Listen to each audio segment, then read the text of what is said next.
Electricity हमारे चारों तरफ है। लगभग हर चीज करने के लिए हमें इलेक्ट्रिसिटी की जरूरत पड़ती है। प्लग लगाइए और स्विच दबाइए, ये इतना ही इजी है। लेकिन क्या हम अपने दिमाग पर ये जोर डालते हैं कि एग्जैक्टली ये सब पॉसिबल कैसे हुआ? अब आप कहेंगे कि थॉमस एडिसन ने ही तो लाइट बल्ब का आविष्कार किया था, पर लाइट बल्ब में इलेक्ट्रिसिटी पहुंचाकर उसे ऑन करने का कमाल निकोला टेस्ला ने किया था। हालांकि इसमें बहुत सारे लोग डिबेट भी करते हैं। आज की सिलिकॉन वैली में जितने भी टेक जीनियस है, उनसे पहले दुनिया के पहले टेक जीनियस थे सर निकोला टेस्ला। हमारी आज की दुनिया में जितने भी नए इन्वेंशंस हो रहे हैं, वो कहीं ना कहीं टेस्ला के दिमाग का ही कमाल है या उनके बनाए मॉडल्स का इंस्पिरेशन।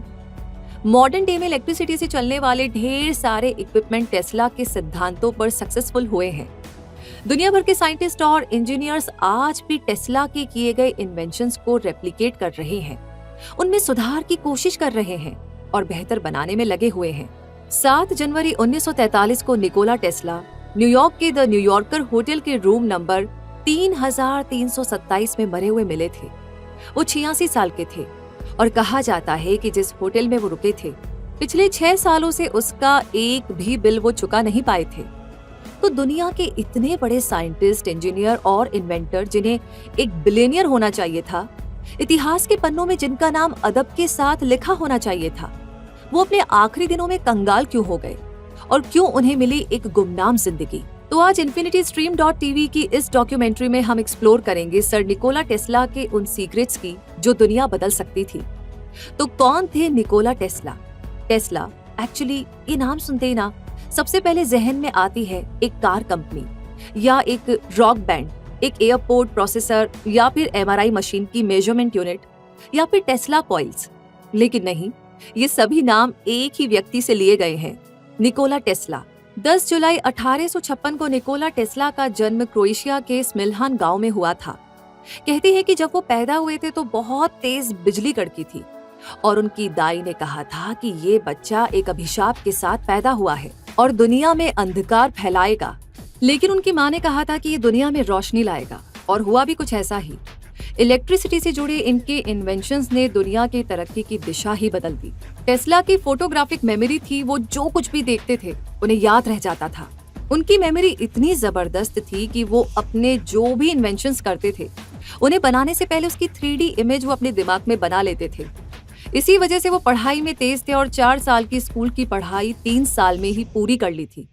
अपनी इसी शार्प मेमोरी के चलते उन्होंने बचपन में 9 भाषाएं भी सीख ली थी।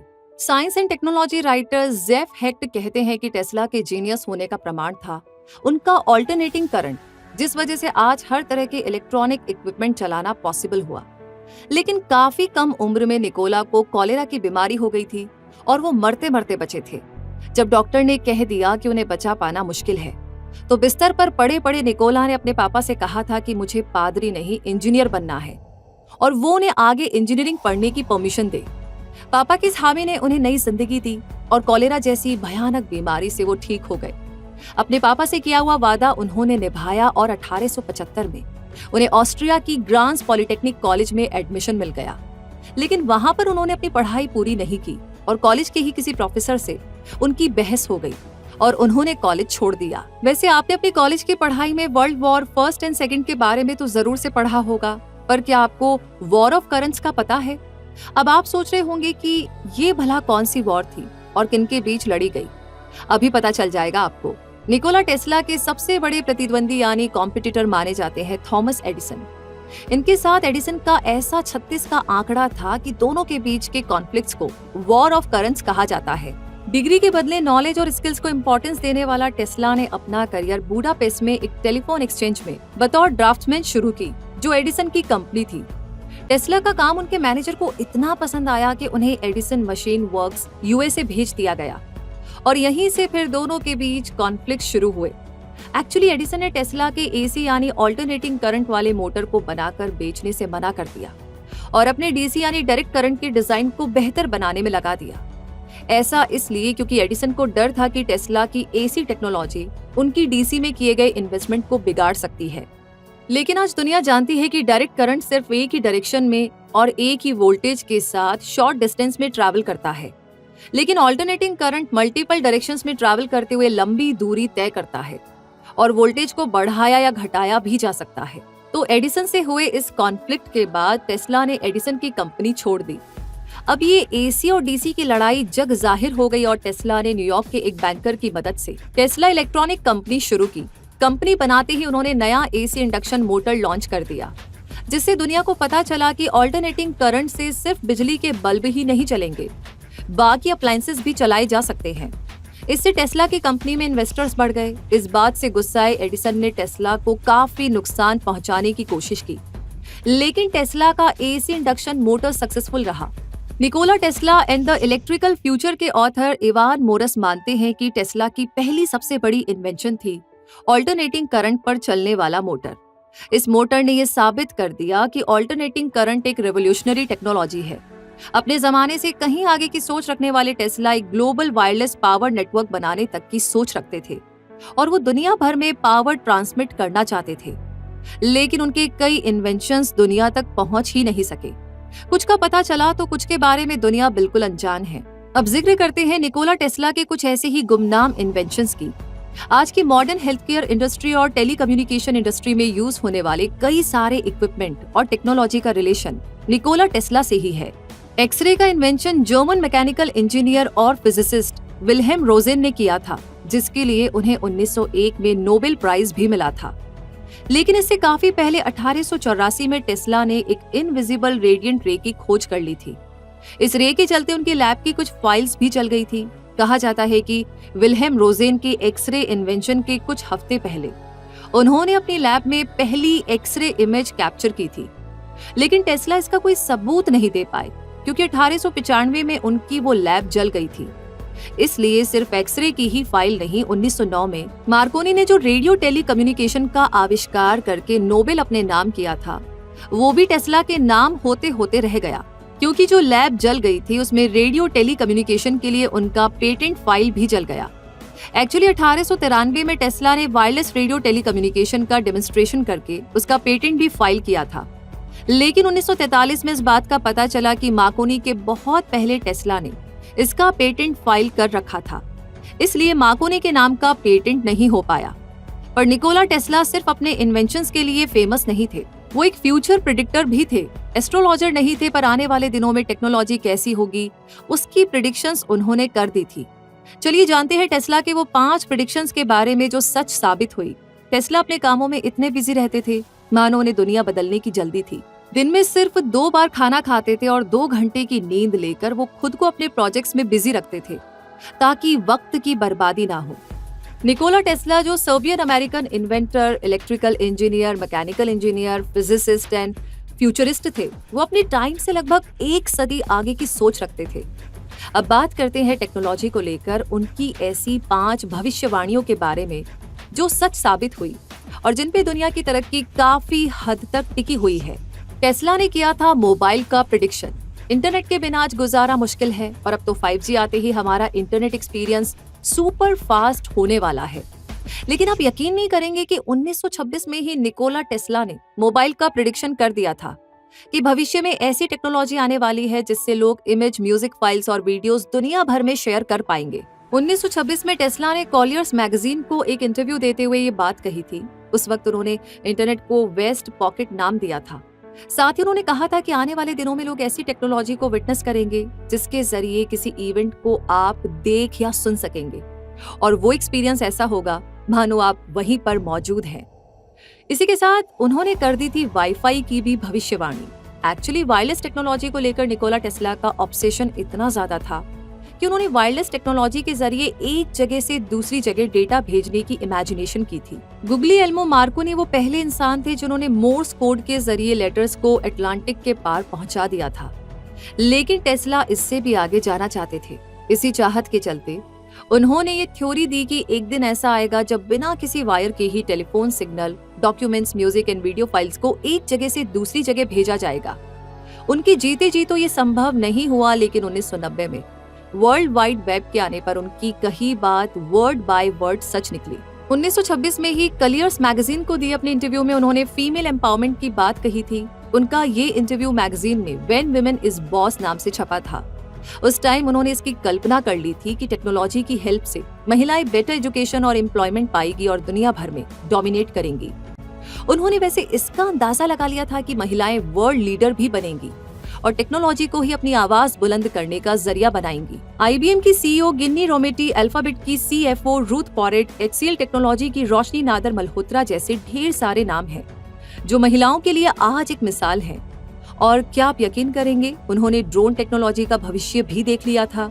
दरअसल 1898 में टेस्ला ने wireless and remote control tele automaton का डेमोन्स्ट्रेशन दिया था, जिसे आज हम शायद एक रिमोट कंट्रोल्ड टॉय बोट का नाम देंगे। उन्हें यकीन था कि हो ना हो आने वाले भविष्य में रिमोट कंट्रोल्ड मशीन्स बनेंगे और शायद वो ऐसी टेक्नोलॉजी बनाने के बेहद करीब थे जिन्हें आज हम ड्रोन्स कहते हैं।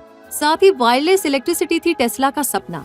एक्चुअली टेस्ला का पैशन थी इलेक्ट्रिसिटी। वो मानते थे कि इंसानों तक जितनी ज्यादा बिजली पहुंचेगी, इंसान उतनी ही तरक्की करेगा। इसलिए वो लोगों तक मुफ्त बिजली पहुंचाने के सपोर्ट में थे। इसलिए 1901 में उन्होंने वार्डन क्लिफ नाम से एक बिल्डिंग बनानी शुरू की, जो यूएसए के ईस्ट कोस्ट में बन रहा था, जिसका मकसद था अटलांटिक पार तक बिजली पहुंचाना। लेकिन वो बिल्डिंग कभी बन ही नहीं पाई। उनके प्रोजेक्ट्स में इन्वेस्ट करने वाले जेपी मॉर्गन ये नहीं चाहते थे कि दुनिया के लोगों को बिजली फ्री में मिले।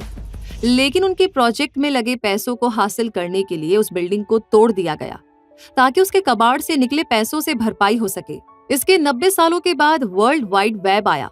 अब आप कहेंगे कि इतने सारे इन्वेंशंस करने के बाद भी टेस्ला को इसका क्रेडिट क्यों नहीं मिला? तो केनेथ स्वीजी नाम के एक जर्नलिस्ट ने कहा था कि टेस्ला अपने इन्वेंशंस और अपने प्रोजेक्ट्स में इतने ज्यादा बिजी रहते थे कि उन्हें सोने तक का टाइम नहीं मिलता था, और उनके इन्वेंशंस, डिस्कवरीज और टेक्नोलॉजी को अलग से टेस्ट करके दूसरे कई वैज्ञानिकों ने उसका पेटेंट ले लिया। इसके अलावा टेस्ला के रेडियो ट्रांसमिशन वाले प्रोजेक्ट्स में ज्यादा प्रॉफिट दिखने के चलते इन्वेस्टर्स ने उनके बाकी प्रोजेक्ट्स में पैसे लगाने में इंटरेस्ट नहीं दिखाया और 1917 में वो लगभग बैंकरप्सी के शिकार हो गए। तो ऑल्टरनेटिंग करंट की टेक्नोलॉजी देकर टेस्ला तो समझिए अमर हो गए। जब तक इलेक्ट्रिसिटी रहेगी, टेस्ला का नाम रहेगा। टेस्ला के कुछ ऐसे डरावने आविष्कार भी थे जो अगर सक्सेसफुल होते तो दुनिया बदल जाती।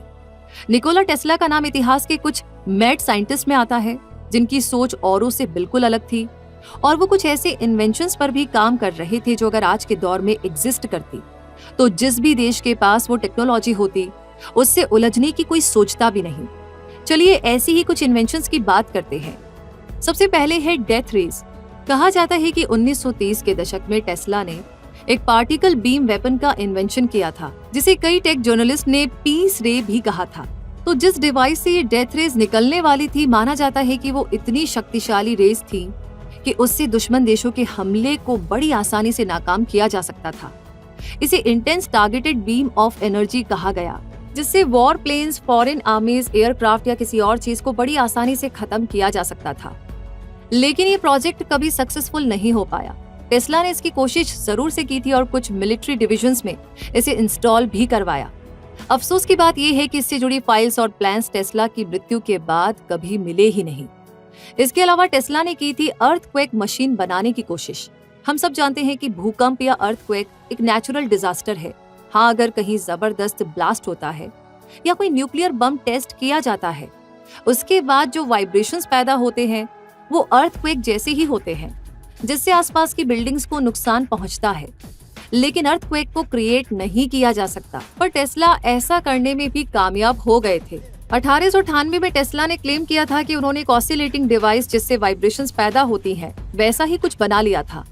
उसकी टेस्टिंग के दौरान उनके ऑफिस के साथ साथ पूरी इमारत कांप गई थी। वो डिवाइस बहुत बड़ी नहीं थी, पर टेस्ला ने उसकी फ्रीक्वेंसी को इतना पावरफुल बना दिया था कि हर वाइब्रेशन से ज्यादा एनर्जी पैदा हो सकती थी और वो किसी मजबूत स्ट्रक्चर को भी हिला सकते थे। उन्हें जब ये एहसास हुआ कि डिवाइस बेकाबू हो सकती है, तो उन्होंने एक हथौड़े से पीट कर उस डिवाइस को बंद किया। इसके बाद टेस्ला ने अपने एम्प्लॉइज को ये भी कह दिया था कि अगर उनसे कोई इन्वेस्टिगेट करे या इस वाइब्रेशन के बारे में पूछे तो वो बता दे कि उन्हें इसके बारे में कुछ नहीं पता। और क्या कभी आपने द थॉट कैमरा के बारे में सुना है? नींद में हम जो सपने देखते हैं, कई बार ख्याल आता है कि काश हम उसे रिकॉर्ड कर पाते, क्योंकि सपने तो हम देखते हैं घंटों तक, पर उसे एक्सप्लेन करने में बस कुछ मिनट्स लगते हैं। लेकिन बात करें अगर निकोला टेस्ला की, तो उन्होंने द थॉट कैमरा की सोची थी, यानी एक ऐसा कैमरा जो हमारी सोच की पिक्चर ले सके। उन्होंने 1933 में कैंसस सिटी जर्नल पोस्ट के रिपोर्टर्स को ये बात बताई थी। उन्होंने कहा कि 1893 में किसी इन्वेस्टिगेटिव प्रोजेक्ट पर काम करते हुए उन्हें ये ख्याल आया था कि जब कोई इंसान कुछ सोचता है तो दिमाग में उसकी तस्वीर जरूर बनती होगी और उसकी कोई रिफ्लेक्टिव इमेज हमारे रेटिना पर जरूर से बनती होगी। टेस्ला ने सोचा कि अगर कोई ऐसी मशीन या डिवाइस बना ली जाए जो रेटिना में उभरी इमेज को रीड कर सके तो ऐसा आपको भी लगेगा कि ये एक अजीब सा ख्याल है। पर टेस्ला के ज्यादातर इन्वेंशंस हमारी सोच से परे थे, जो शायद उस वक्त मौजूद टेक्नोलॉजी की मदद से बनाए नहीं जा सके। पर टेस्ला एक टेक जीनियस थे, इस बात पर कोई डाउट नहीं है। उनका अगला खतरनाक आविष्कार था आर्टिफिशियल टाइडल वेव्स। अपने पूरे लाइफ टाइम में टेस्ला ने कुछ ऐसे आविष्कारों का जिक्र भी किया था कि जो एटम बॉम्ब जैसी ताकत पैदा कर सकते थे। हालांकि वो कभी बन नहीं पाए, लेकिन आज के जमाने में बने डिस्ट्रक्टिव वेपन्स लगभग वैसा ही परफॉर्म करते हैं। ऐसा ही एक वेपन था आर्टिफिशियल टाइडल वेव, जिसके बारे में उनका कहना था कि वो दुश्मन की नेवी के खिलाफ एक अल्टीमेट वेपन हो सकता था। टेस्ला अगर ये टेक्नोलॉजी बनाने में कामयाब हो जाते तो शायद दुनिया का कोई भी देश नेवी की सेना बनाने की नहीं सोचता। टेस्ला ने सोचा था एक ऐसे बोट के बारे में जो ऑटोमेटिक रिमोट कंट्रोल से चलता और दुश्मन नेवी के पास जाकर हाई एक्सप्लोसिव ब्लास्ट करता, जिससे पैदा होने वाले टाइडल वेव्स लगभग 30 मीटर ऊंचे होते और इतने पावरफुल होते कि उसके आगे टिक पाना नामुमकिन होता। ये टाइडल वेव्स उस तरीके से काम नहीं कर पाई जैसा टेस्ला ने सोचा था, पर रशिया और यूएसए को इस बात का एहसास तब हुआ जब 1940 और 1950 में under water nuclear bomb testing conduct की गई। लेकिन इतने बड़े और महान साइंटिस्ट होते हुए भी टेस्ला को देखना पड़ा था बदहाली का दिन। जी हाँ, एक्चुअली निकोला टेस्ला एक ऐसे साइंटिस्ट थे जिन्हें अपने इन्वेंशंस के आगे कुछ भी नहीं दिखता था, ना ही नाम और ना ही शोहरत। उन्हें इसकी भी परवाह नहीं थी कि वो जो भी कर रहे हैं उसके लिए उन्हें पेमेंट भी मिल रहा है या नहीं। उनका हर काम ह्यूमैनिटी के लिए था, समाज की भलाई हो जाए और दुनिया को टेक्नोलॉजी के वरदान से आगे बढ़ाया जा सके। टेस्ला का बस यही मोटिव था और इसी वजह से वो पैसों के पीछे नहीं भागते थे, जिस वजह से पैसों की किल्लत उन्हें जल्दी ही होने लगी। उनके ज्यादातर प्रोजेक्ट्स एक्सपेरिमेंटल होते थे, जिनके तब सच होने की पॉसिबिलिटी बहुत कम थी। इसी वजह से वो थॉमस एडिसन जितने अमीर नहीं बन सके और अपनी जिंदगी के आखिरी कुछ साल उन्होंने होटल के कमरे में गुजारे, जिसका बिल भी वो चुका नहीं पाए। अपने दौर में जिस पॉपुलैरिटी का हकदार टेस्ला को होना चाहिए था वो उन्हें मिलना शुरू हुआ 90 के दशक में। इंटरनेट के आने के बाद उनके ऊपर इतने आर्टिकल्स, वीडियोस, रिसर्च पब्लिश हुए कि उन्हें बैडास साइंटिस्ट तक का टाइटल दे दिया गया। टेस्ला के फैंस ने $2 मिलियन का फंड भी रेज कर लिया ताकि वार्डन क्लिफ टावर को खरीदा जा सके और एक टेस्ला म्यूजियम बनाया जा सके। उनके ऊपर टीवी शोज और मूवीज बनने लगे, मर्चेंडाइज तक लॉन्च कर दी गई, उनके नाम पर गाने तक बन गए। टेस्ला हर कहीं छा गए। टेक रिसर्चर्स और इन्वेंटर्स को 100 साल पुराने टेस्ला के आइडियाज ज्यादा रेलेवेंट लगने लगे। एड्रियन चियोक नाम के इलेक्ट्रिकल इंजीनियर और प्रोफेसर पिछले 10 सालों से टेस्ला के डेथ रेस प्रोजेक्ट पर काम कर रहे हैं और वो उसे पूरा करना चाहते हैं। आज के टाइम पे निकोला टेस्ला को सबसे ज्यादा फैसिनेटिंग साइंटिस्ट माना जाता है। उनके नाम 300 से ज्यादा पेटेंट्स थे। उनके अपने लाइफ टाइम में उनकी वायरलेस टेक्नोलॉजी स्टैब्लिश करने का सपना साकार तो नहीं हो पाया, पर मॉडर्न वर्ल्ड को बदलने की उनकी जिद और सोच बेमिसाल थी। उन्होंने भले ही अपने आखिरी दिन तंगहाली में गुजारे, पर उन्हें दुनिया का सबसे सक्सेसफुल और यूजफुल पर्सन माना जाता है। टेस्ला को रिन्यूएबल एनर्जी का क्रिएटर भी कहा जाता है। उन्होंने नायग्रा फॉल के पास एक ऑल्टरनेटिंग करंट से चलने वाला हाइड्रो इलेक्ट्रिक पावर प्लांट भी बनवाया था, जो एक ह्यूज सक्सेस साबित हुआ। इस पावर स्टेशन से बफलो, न्यूयॉर्क में लाइट की सप्लाई पॉसिबल हो सकी। इस कामयाबी का क्रेडिट टेस्ला को देने के लिए नायग्रा फॉल के सामने उनका एक स्टैचू भी लगाया गया, जो आज भी मौजूद है। तो भले ही टेस्ला को मेड साइंटिस्ट कहा जाता हो, पर वो एक अच्छे इंसान और दोस्त भी थे। जॉर्ज वेस्टिंगहाउस, जो खुद एक इन्वेंटर, एंटरप्रेन्योर और इंजीनियर थे, वो निकोला टेस्ला के प्रोजेक्ट्स में मेजर इन्वेस्टर थे। दोनों में बहुत अच्छी दोस्ती भी थी। लेकिन 1897 में वेस्टिंगहाउस की कंपनी जब $10 मिलियन के कर्जे में आ गई, तब जॉर्ज वेस्टिंगहाउस ने निकोला टेस्ला से कहा कि वो अपनी रॉयल्टीज कम कर दें ताकि कंपनी उस पैसे से कर्जा चुका सके। जॉर्ज वेस्टिंगहाउस की इस रिक्वेस्ट पर उन्होंने वेस्टिंगहाउस कंपनी में अपना कॉन्ट्रैक्ट बंद कर दिया और जॉर्ज वेस्टिंगहाउस से कहा कि मेरे लिए इतना ही काफी है कि आपने मुझ पर और मेरे इन्वेंशंस पर यकीन किया। और टेस्ला ने लगभग $12 मिलियन की रॉयल्टी छोड़ दी, जिसकी वैल्यू आज लगभग $300 मिलियन होती। अगर उन्होंने वो $12 मिलियन रख लिए होते तो अपने टाइम में वो दुनिया के पहले बिलियनियर बन जाते और दुनिया के सबसे अमीर इंसान भी। लेकिन क्या अगर आपसे कहा जाए कि निकोला टेस्ला ने रोजगार चलाने के लिए गड्ढे खोदने का काम भी किया था, तो आप मानेंगे, पर ये सही है। एडिसन से हुए कॉन्फ्लिक्ट के बाद जब टेस्ला ने एडिसन की कंपनी छोड़ी थी, तो उसके बाद दो बिजनेसमैन ने उनका फायदा उठाया था, रॉबर्ट लेन और बीए वेल। इन दोनों बिजनेसमैन की न्यू जर्सी में लाइटिंग की मैन्युफैक्चरिंग कंपनी थी। दोनों ने टेस्ला से कहा कि अगर वो उनकी लाइटिंग कंपनी में हेल्प करेंगे तो उनका नाम कंपनी के साथ जोड़ दिया जाएगा। टेस्ला ने कहा कि इस काम के बदले उन्हें अपनी ऑल्टरनेटिंग करंट वाले प्रोजेक्ट में इन्वेस्टमेंट चाहिए। दोनों बिजनेसमैन मान गए और टेस्ला ने उनकी ARC लाइटिंग को बहुत सी जगहों पर इंस्टॉल करवाया। लेकिन काम पूरा होते ही टेस्ला को कंपनी से निकाल दिया गया और टेस्ला दोबारा खाली हाथ रह गए और पैसे न होने के चलते उन्हें गड्ढे खोदने का काम करना पड़ा। अपने प्रोजेक्ट्स पर बिजी रहने के चलते उन्होंने कभी अपनी फाइनेंशियल सिक्योरिटी पर ध्यान ही नहीं दिया, जिसके चलते उन्हें गड्ढे खोदने का काम करना पड़ा। जब उनके साथ वाले लोगों ने टेस्ला को पहचान लिया तो उन्हें कंपनी के चीफ इंजीनियर अल्फ्रेड ब्राउन के पास भेजा गया। ब्राउन ने टेस्ला के आर्टिकल्स पढ़े थे और उन्होंने टेस्ला को एक बैंकर से मिलने की एडवाइस दी ताकि उनके प्रोजेक्ट्स में पैसे आ सके। टेस्ला की मुलाकात फिर चार्ल्स पैक से हुई। पैक ने टेस्ला से कहा कि वो अगर अंडे को खड़ा करके दिखा देंगे तो वो टेस्ला के लिए पैसे लगाएंगे।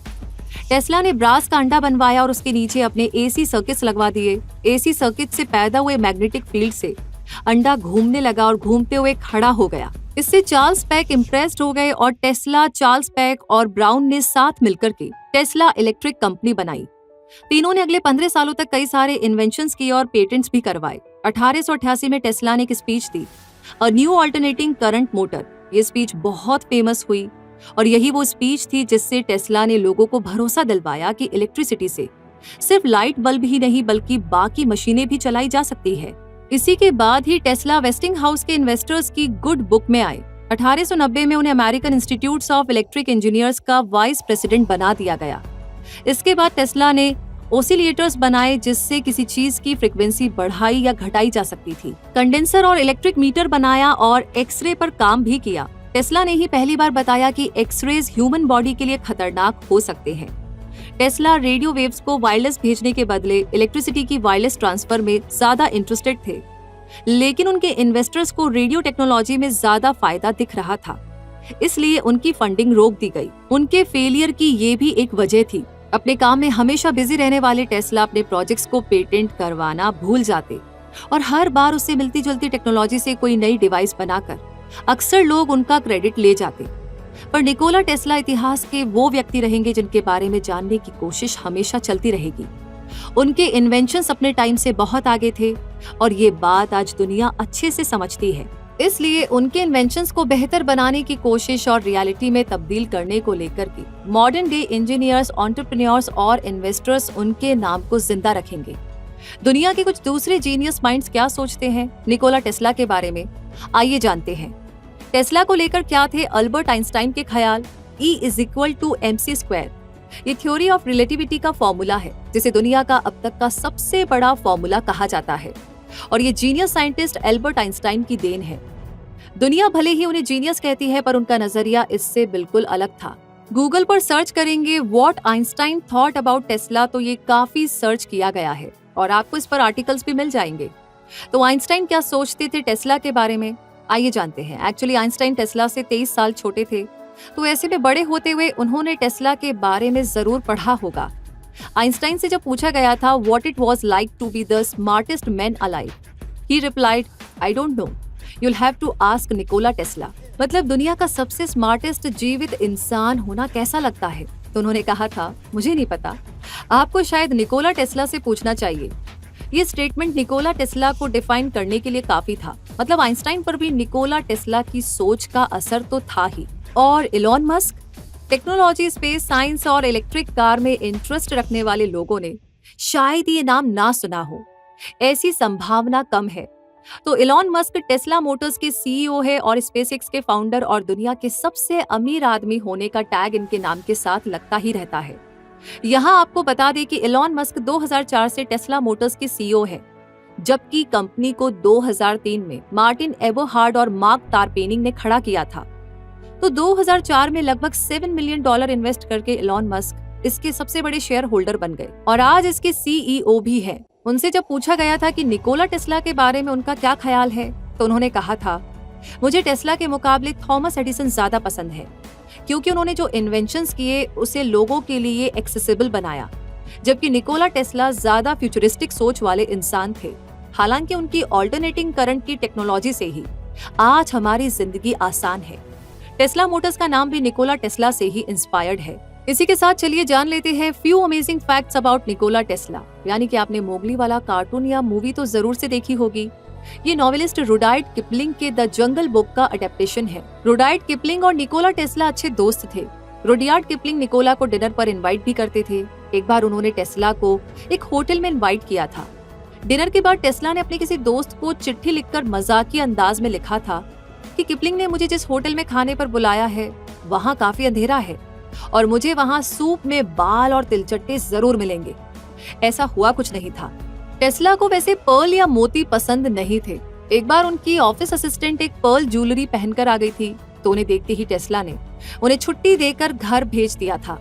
किसी को नहीं पता कि ऐसा क्यों था, लेकिन टेस्ला को प्रेजेंटेबल दिखने का बहुत शौक था। वो हमेशा मानते थे कि आदमी को सक्सेसफुल दिखना चाहिए।